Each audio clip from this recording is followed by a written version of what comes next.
Meus irmãos, se vocês puderem abram comigo no Evangelho de Lucas, capítulo 10. Lucas, capítulo 10. Nós vamos ler parte da história do bom samaritano. O texto conta a parábola que Jesus ensinou sobre o gesto de bondade daquele samaritano, sobre a vida de um desconhecido, de um anônimo. O versículo 30 já está projetado, nós vamos ler até o 33. Diz assim: Jesus prosseguiu dizendo: certo homem descia de Jerusalém para Jericó e veio a cair em mãos de salteadores, os quais, depois de tudo, lhe roubaram e lhe causaram muitos ferimentos. Retiraram-se, deixando-o semi-morto. Casualmente, descia um sacerdote por aquele mesmo caminho e, vendo-o, passou de largo. Semelhantemente, um levita descia por aquele lugar e, vendo-o, também passou de largo. Certo samaritano, que seguiu o seu caminho, passou-lhe perto e, vendo-o, compadeceu-se dele. E chegando-se, pensou-lhe os ferimentos, e aplicando óleo e vinho, e colocando sobre o seu próprio animal, levou-o para uma hospedaria e tratou dele.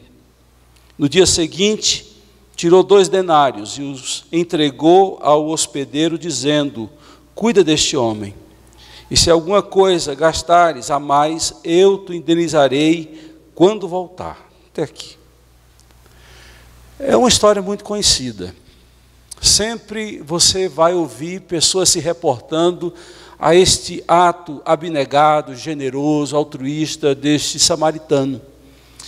Os irmãos sabem que os samaritanos, eles estão no centro do mapa de Israel. É uma região que compõe as 10 tribos de Israel, que se tornou tribos mistas, um povo misturado, com a religião deformada. Eles fizeram um templo fora de Jerusalém, e ali eles adoravam a Deus com algumas anomalias de culto, de adoração, de teologia. E Jesus conta essa história para provocar e chocar mesmo. Jesus tem uma missão ao contar essa história. E a missão é falar da religião sem amor, falar da religião sem obra, falar da religião sem boa ação. E ele, quando conta essa história, ele usa uma parábola. E a razão de ser de uma parábola é muito parecida com a razão de ser de uma piada. O ápice de uma piada está no final. Se você não pegar os pontos de conexão da história que é contada numa piada, você não vai entender o final. Mas a lição está no final. Jesus vai contando essa parábola e tudo indica que ele iria dizer que o bom mocinho era o judeu e não o samaritano. Quando ele diz assim: primeiro passou um sacerdote, depois passou um levita. Aí, quando eles se decepcionaram com a falta de ação do sacerdote, e eles ouviram que um levita vinha, eles no coração se aliviaram e disseram: ainda bem, o sacerdote pisou na bola, mas um levita não vai pisar. Aí Jesus diz assim: e este também passou de largo e nada fez. E eles ficaram: e agora? Não tem mais ninguém. Aí Jesus diz assim: e então passou um samaritano. A Bíblia diz certo samaritano. Lá no coração dos judeus, eles concluíram: se um sacerdote não fez nada, um levita muito menos, quanto mais esse samaritano, ele deve atropelar. E o final da história Jesus guardou para chocar a religião embotada, fundamentada em princípios arcaicos, em ideia de conhecimento e sabedoria, desprovida de vida, de bondade e amor. E Jesus diz que este homem parou, se compadeceu, chegou perto, chegou junto, toca nas feridas sem medo de se ferir, coloca aquele homem sobre um cavalo e dá uma assistência perfeita, 5 estrelas. E os judeus ficam ali sem entender por que o bom mocinho da história é um samaritano. O sacerdote é uma figura central no culto. Quando a Bíblia fala de sacerdote levita, você precisa entender que tanto um quanto o outro tem que ser obrigatoriamente da tribo de Levi. A tribo sacerdotal de Israel é da tribo de Levi. Sacerdotes e levitas obrigatoriamente tinham que ser descendentes de Levi. Obrigatoriamente, era a tribo sacerdotal. Só que um ramo da família de Levi vinham os sacerdotes, os descendentes de Moisés e ali por diante. Um outro ramo desta família vinham os levitas, e eles tinham funções bem diferentes. O sacerdote, ele tinha a função de mediar o culto entre o pecador e Deus. Eles se colocavam no meio, eles eram a ponte que fazia o link entre os céus e a terra. Eram homens que tinham a função de ensinar e mediar. Teoricamente, eram homens que estavam sempre em sintonia com Deus. Homens que estavam sempre na presença de Deus, na atmosfera da glória de Deus.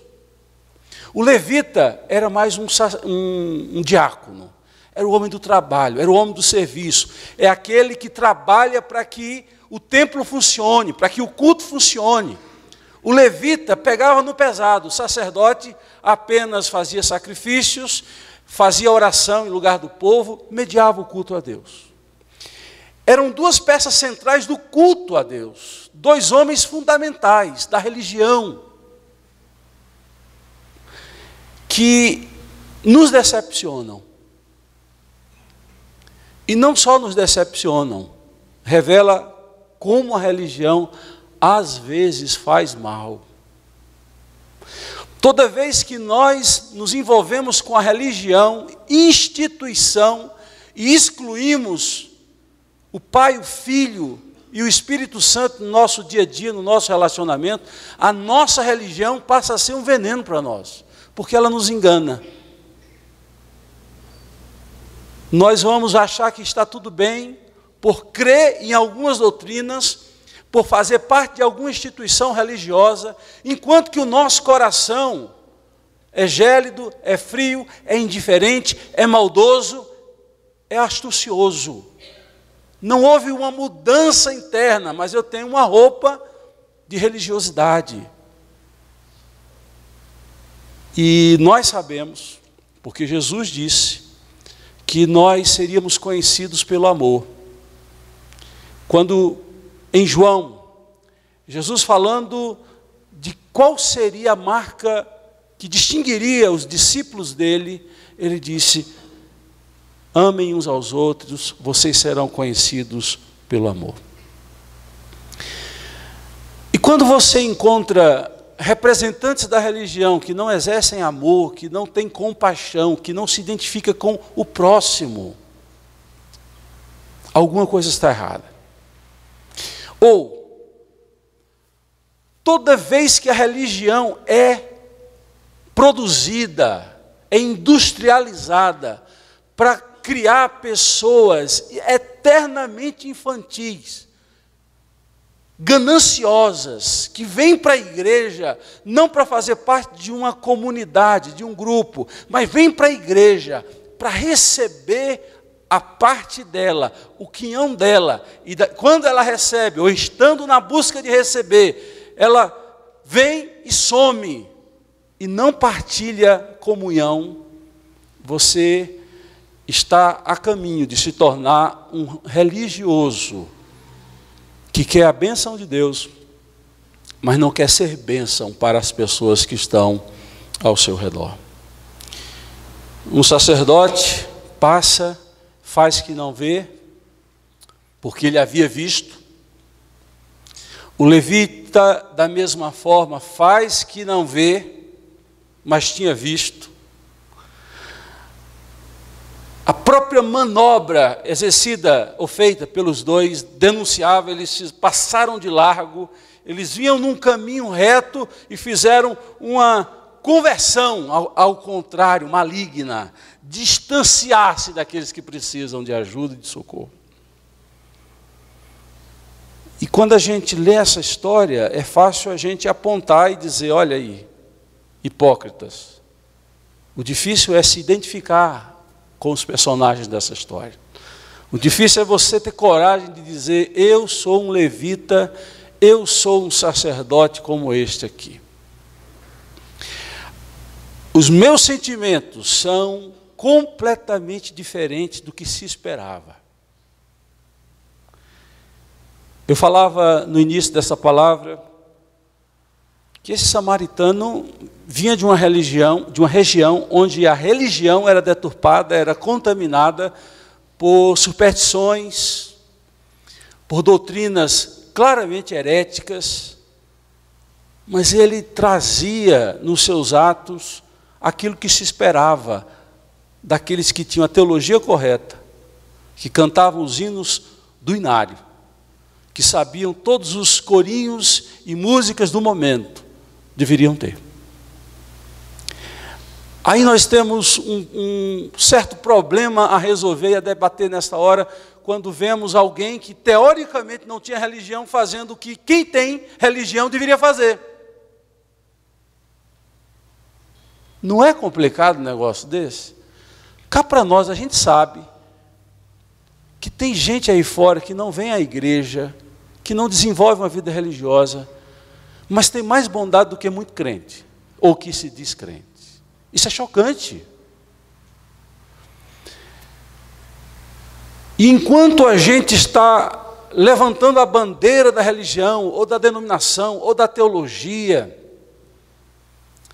mas as nossas atitudes são estéreis, são infrutíferas, são egoísticas, nós não nos diferenciamos em nada do sacerdote e do levita dessa história que Jesus conta. E conta com a intenção de reprovar, com a intenção de censurar, para deixar claro que tais atitudes são completamente infundadas e não devem ser desejadas por ninguém. Nós temos muito a aprender com essa história desses três personagens citados nesta história que Jesus chama a parábola do bom samaritano. E a intenção é de fazer uma introspecção, sim, hoje. Uma introspecção que avalia as motivações e as razões de estar aqui, ou de fazer parte desta igreja, ou de qualquer outra igreja, ou de usar ou amar a Deus, ou uma das coisas você está fazendo. A palavra do cristianismo, a principal delas é o amor. E aí é que está o problema. Tudo que se fala demais, corre-se o risco de desprezar, porque você já ouviu tanto, e quando fala, eu já sei disso, pastor. Aí está o problema. E o problema traz uma consequência pior, porque você sabe e nada faz, ou quase nada faz. A palavra é amor. E amor ninguém ama sozinho. Quando você ama sozinho, você peca. Sabia disso? O pecado maior que você pode ter é amar demasiadamente você mesmo. E a Bíblia dá um outro nome, a amar demasiadamente a si mesmo. Egocentrismo, egoísmo. Isto é amar demasiadamente a si mesmo. O amor, por essência, ele tem que ser compartilhado, fundamentalmente, por exigência de conceito. Então, quando a Bíblia diz que eu tenho que amar a Deus sobre todas as coisas e ao meu próximo como a mim mesmo, esse é um texto basilar do cristianismo. E nós, na nossa dureza de coração, temos dificuldade de amar. Ninguém ama facilmente. Nós temos que fazer um exercício, andar na presença de Deus para poder amar. Porque para desistir de amar é daqui para ali. Amar é um cuidado da alma. Amar a gente aprende com Deus e com Jesus. É com esse exemplo maior. Senão nós não amamos facilmente. Mas a exigência do cristianismo é amor a Deus, amor ao próximo. E toda vez que eu me desvio de amar, e o amor de Deus o nosso amor a Deus é provado, o nosso amor ao próximo é provado pelas evidências dos nossos atos ou falta deles. Chesterton tinha uma frase muito interessante. Ele disse que na Europa, já na época dele, o cristianismo não foi provado e rechaçado e abandonado. O cristianismo foi tentado ser vivido, pelo padrão ser alto. Muitas pessoas abandonaram o cristianismo, não porque disseram que era errado, porque o padrão é alto, porque o padrão é amor. A obediência vem depois. Ninguém é chamado no cristianismo primeiramente para obedecer, nós somos chamados para amar, e por amor obedecer. E esse amor, ele precisa ser compartilhado, partilhado. Cristianismo é essencialmente relacionamento, primeiro com Deus e depois com o meu irmão, com o próximo, que mesmo não sendo meu irmão de fé, mas é meu próximo, e deve ser amado. Daí a razão de quando você lê o Novo Testamento, você vai se deparar muito com expressão insistente. Uns aos outros. Uns aos outros. Há outra formulação, mas normalmente você vai encontrar o termo uns aos outros. E aparece, sabe quantas vezes? 49 vezes a expressão uns aos outros. Das 49 vezes que a expressão uns aos outros aparece no Novo Testamento, 17 delas é amai-vos uns aos outros. É mais de um terço. Mais de um terço. A ordem é amai-vos uns aos outros. As demais é que nós devemos falar a verdade uns aos outros, devemos acolher o irmão, acolher uns aos outros, e assim vai, é uma série. Provavelmente na classe de julho, que é uma classe de tema único, nós vamos dar um estudo sobre essas 49 vezes que aparece a expressão uns aos outros. Mas o que eu quero dizer é que a verdadeira religião passa por relacionamento baseado e fundamentado no amor. Passa pelo vencer do ego, do egoísmo, e pensar no outro. Foi isso que o samaritano fez. O que o samaritano fez foi o que o judeu devia fazer. É o que nós cristãos devemos fazer. E eu vou dar minha mão à palmatória. Nós sabemos que no Brasil, os espíritas e católicos, eles fazem muita obra de caridade. Obra de caridade é ajudar pessoas pobres, carentes. O espírita pensando em diminuir o seu problema e chegar a um estado de iluminação, que ele possa passar de etapa, mas ele faz. O católico faz porque é ensinado as boas obras, e muitos pensam que pelas boas obras eles vão chegar lá. Eu não quero entrar na teologia desses dois postulados teológicos, mas eu quero dizer uma coisa para você. Eu tinha um certo preconceito. Eu dizia para mim, nós precisamos tocar na alma do pecador, porque não adianta encher o bucho de alguém, isso é um termo muito comum na minha terra, encher o bucho de alguém, a alma dele vá para o inferno, ele morra de fome na alma.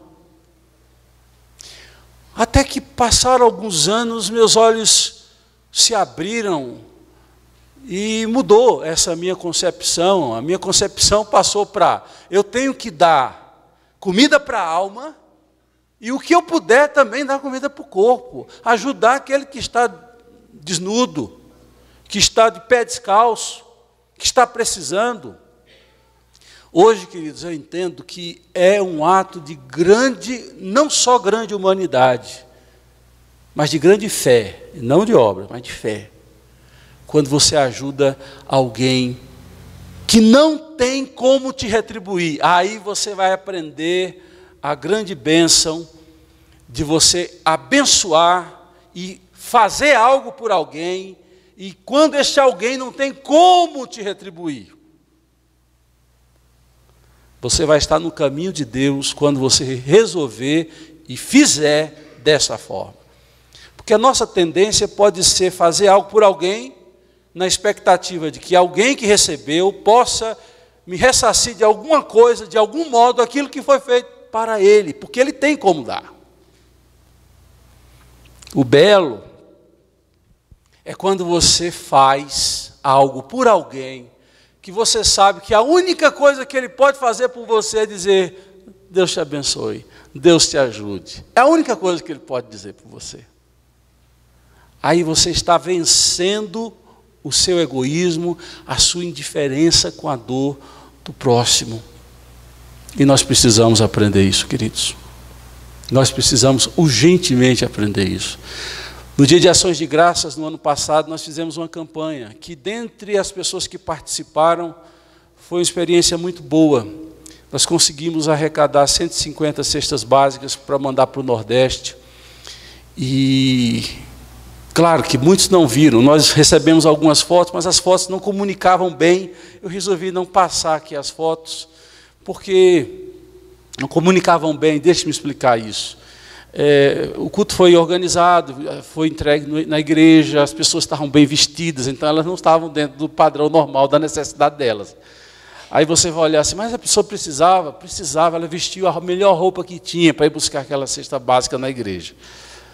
Mas nós já fizemos algo, e precisamos fazer mais. Mas eu não estou falando de boa ação, porque essa boa ação, sem amor, não vale nada. Nós precisamos aprender a dar tempo para quem precisa. E aqui, meu querido, vale uma coisa importante. Vale uma coisa importante para se dizer. Calmamente você vai olhar para a pessoa que está do seu lado. Claro, aproveita e dá um sorriso para ela. Se for íntimo, você faz assim, ó. Olhou? Muito bem. Olha agora para trás. Sim, você olhou, uma hora ele vai voltar. Então não esquenta não. Uma hora depois ele vai voltar e vai olhar para você. Bom. Você olhou para essa pessoa. Provavelmente ele deu um sorriso. Quem sabe ele só deu um sorriso porque você olhou, ele tinha que fazer assim, ó.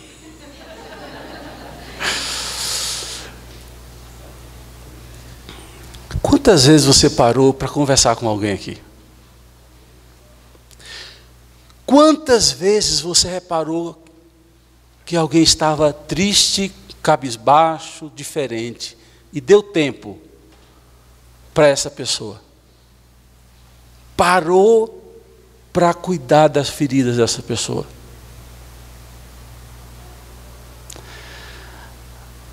Nós somos muito apressados. Eu não sei, porque você tem que dormir 8, 9 horas.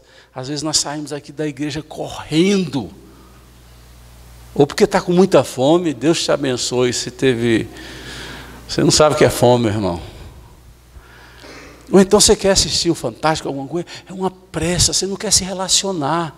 Principalmente mexer com o problema dos outros. Senão dá trabalho, sim. Não, o pastor cuida. Aí sobra para Joe.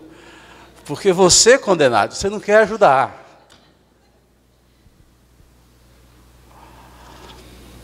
Quantas vezes você exercitou o hábito de olhar pessoas que você conhece de vista, mas não sabe o nome, chegar assim para ela e dizer, what's your name? Saber no mínimo o nome da pessoa. E tentar decorar, porque quando ela aparecer de novo, aí você abre os braços e vai dizer, Regina, que bom que você voltou, Regina. Às vezes eu fico assim, torcendo para que alguém faça isso. Porque tem muitas pessoas que entram na igreja e saem assim, são invisíveis. Porque nós daqui não exercitamos o mínimo, que é dar uma atenção educacional para alguém. Oi, tudo bem, alguém está aqui na igreja, você não sabe, nunca viu essa pessoa na igreja, e você é daqui, o mínimo de atenção. Segundo, uma atenção mais aprofundada. Como é que estão as coisas? Você não está bem. Senta aqui. Ligou para alguém. Visitou, ligou para marcar um café, igual o Bruno gosta de fazer. Tomar um café. Aí nós queremos ensinar a história do bom samaritano. Ainda temos coragem de dizer que nós vamos ensinar, dar uma aula sobre a história, a parábola do bom samaritano. Passa óleo de peroba nessa cara, meu querido, e vamos tomar providência. Vamos ser mais crentes, ia falar humano, mas humano todos somos. O que deve nos diferenciar como cristãos não é ser mais humanos, é ser mais amorosos, mais cristãos. Porque senão, nós vamos ficar muito preocupados com o culto, mas depois que acaba o culto, a nossa vida é totalmente diferente. O sacerdote era assim. Ou então nós vamos pensar muito no serviço, tem que trabalhar para Deus, mas vai, atropela o outro, pisa no outro. Deus não está atrás do seu culto de mãos erguidas para o céu, se você não tem amor para dar para Ele e para os outros. Deus não quer. Deus não está interessado no seu trabalho, por mais que você faça bem feito. E olha que eu estou falando dos que fazem bem feito. Eu não estou nem hoje, eu acho que não vou nem tocar naqueles que fazem de qualquer jeito. Mas os que fazem bem feito. Deus não está preocupado com o seu trabalho bem feito. Deus está preocupado com a motivação do que você faz e por que faz. Depois que você resolver amar a Deus sobre todas as coisas e fazer um esforço, o Arthur é o nosso Neymar da igreja. Arthur hoje foi campeão. E ele é a cara do Neymar, gente. Estou orando para ele arranjar uma esposa crente e bonita, igual a namorada do Neymar. Só longo, provado. Eu reservei aqui um vídeo de uma menina de 14 anos. Uma história linda. Eu postei esse vídeo ainda no YouTube. YouTube não. Orkut. Faz tempo. E hoje, estudando sobre isso, eu lembrei da história dessa menina. A Andressa, o nome dela. E quando tiver na agulha aí, você levanta, dá um ok assim, Arthur, que eu vou entender que está encaminhado. Eu não preciso fazer porque os outros mandam fazer, gente. Eu tenho que fazer porque generosamente eu sou eternamente devedor ao que Deus fez por mim. Tem gente que precisa ser igual gado, igual a música popular, ei, vida de gado, tem que ser no ferrão, senão não vai, senão não faz. Na vida como um todo, o que pesa é a espontaneidade, gente. É ou não é? Você não precisa pedir para um filho para lhe dar um beijo, senão fica um negócio meio amarrado. A gente tem que lutar, abraçar, eu agarro o Beto, beija. Ele quer fugir, me beija, mas não é tanto o que eu quero. Um dia, quando ele me abraçar e me beijar, dizer assim, poxa, foi do coração, eu não precisei pedir. Eu não tive que arrancar. Tem que ser espontâneo. Tem que ser inteiro. Outra coisa que, enquanto eles arrumam ali, uma coisa que me choca hoje muito, talvez porque eu tenha eu tenho um coração assim muito emotivo, eu gosto de beijo, de abraço, eu gosto de relacionamento. É que ultimamente eu percebo que as pessoas estão ficando, além de distantes, frias e indiferentes umas com as outras. Mecanismos sociais são usados e a gente se contenta em fazer o proforme, o necessário. Oi, tudo bem, abraço, tal. E ninguém se mete na vida do outro, ninguém se preocupa um com o outro. Nós estamos nos tornando cada vez mais indiferentes. E Jesus diz em Mateus 24 que no final o amor de muitos se esfriaria. Esse é o maior tormento para a vida de um cristão ou de alguém que frequenta a igreja, que está na igreja, mas com o amor esfriado. O amor de muitos esfriaria. E quando Paulo ele escreve a sua segunda carta, e também na primeira, ele diz assim: nos últimos dias sobrevirão tempos difíceis. E ele vai descrevendo quais serão as atitudes e as posturas, tá ok? As posturas daqueles que viverão nos últimos dias. E ele diz assim: essas pessoas serão amantes de si mesmas. O outro que se exploda, como dizia Justo Veríssimo. O que importa é o meu querer, a minha vontade. Eu quero é minha autossatisfação, autogratificação. Farinha pouca, meu pirão primeiro. Pode apagar a luz aqui também, para facilitar. Essa menina se converteu aos 9 anos de idade. Esse depoimento que ela faz, ela tem 13 anos ou 14 anos.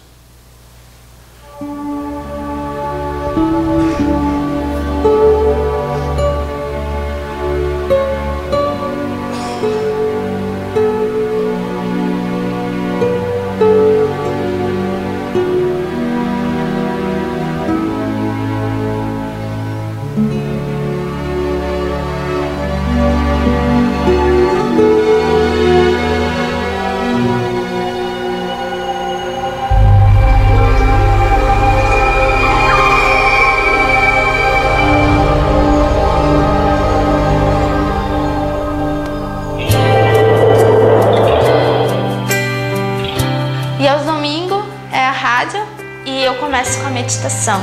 Tem o Tempinho das Crianças, onde eu conto historinhas infantis. Depois vem os brindes e assim é o programa de todos os domingos.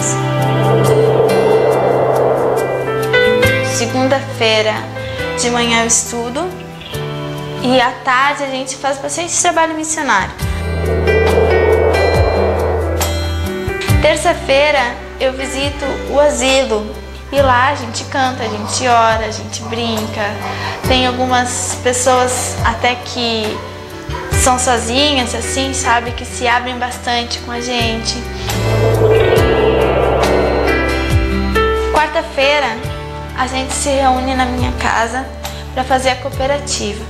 A gente faz telha, decupagem, a gente faz biscuit, vidros, a gente faz porta-retrato de EVA, a gente faz imãs de geladeira, várias coisas de artesanato, porque as famílias que trabalham na cooperativa são famílias bem carentes.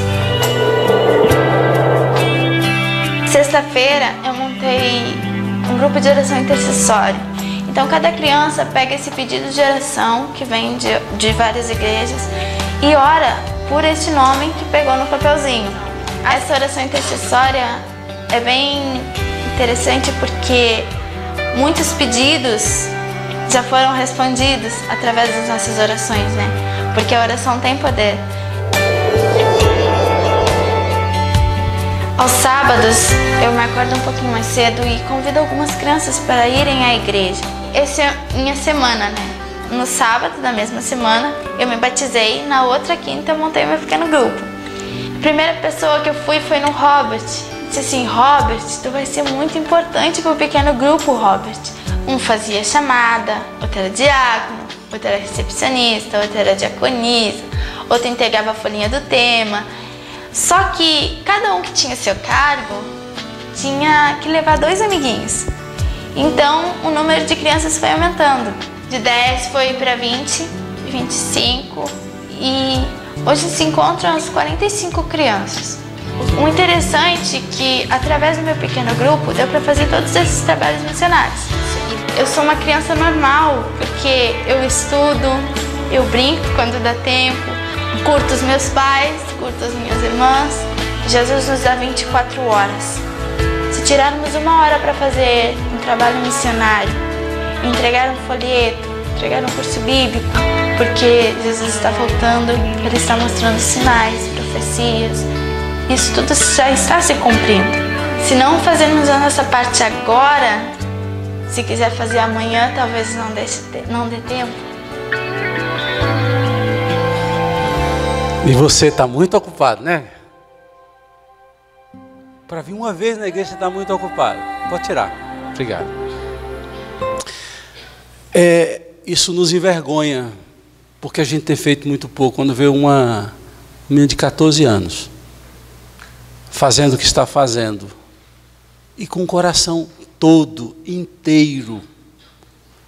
Alguém disse certa vez que Deus não chama os desocupados, os forgados. Deus chama os ocupados. E quando a gente acha um tempo, e se a gente olhar, a gente acha. É que a gente vive no tempo do conforto, a classe média aumentou, a gente tem acesso a tantas diversões, há tantas condições de poder aproveitar a vida, o mundo, mas não sobra muita coisa para Deus, ou não sobra qualidade para Deus. E quando eu ouço a história da Andressa, assim, esse depoimento marcante de como era a agenda de uma menina de 14 anos. A Andressa completaria este ano 20 anos. A Andressa morreu aos 15 anos. Essa menina morreu aos 15 anos. Aí eu digo assim, claro, tem coisas que a gente não entende, só Deus, né? Porque a história de Enoque é igual a da Andressa. A Bíblia diz, Enoque andou com Deus. Você já leu isso em Gênesis? Enoque andou com Deus. E Deus tomou para si. Vem, meu filho, sobe. Você está perdendo tempo aí na terra, vem ficar comigo. Mas ela não perdeu tempo na terra. Ela viveu intensamente esses quase 15 anos dela. Intensamente. E nós, saúde, vida, e passando ao largo de tanta gente que precisa. Fazendo que não vemos o outro, mas vemos demais a nós mesmos. Ah, como a nossa dor é importante. Ah, como a nossa necessidade é premente. Ah, como nós queremos que os outros nos vejam. Mas nós não estamos dispostos a ver a ferida do outro. A parar o nosso tempo tão corrido, puxado e valioso. A mexer com ferida, porque esse homem desce do seu animal, ele passa vinho não é só para beber, o álcool, ele traz a sua capacidade de limpar a impureza, a infecção. Depois ele passa óleo, normalmente eram óleos com essência, bálsamos, que ajudaria na cicatrização. Ele passa naquele, mexe com ferida. A gente não quer mais mexer com ferida. E ele poderia, na sua consciência, ajudei alguém, tá bom, então fica aí, viu? Eu vou seguir o meu caminho. Esse homem coloca esse quase morto, a Bíblia diz que ele estava semi-morto, sobre o cavalo, que era a SAMU da época, o cavalo, levou para uma hospedaria. E aí entra outra coisa, né? Porque se nosso tempo já é importante, já é caro para nós, se parar e perder meia hora já nos é um sacrifício enorme. Meter a mão no bolso, aí nem vou falar nada, né, querido?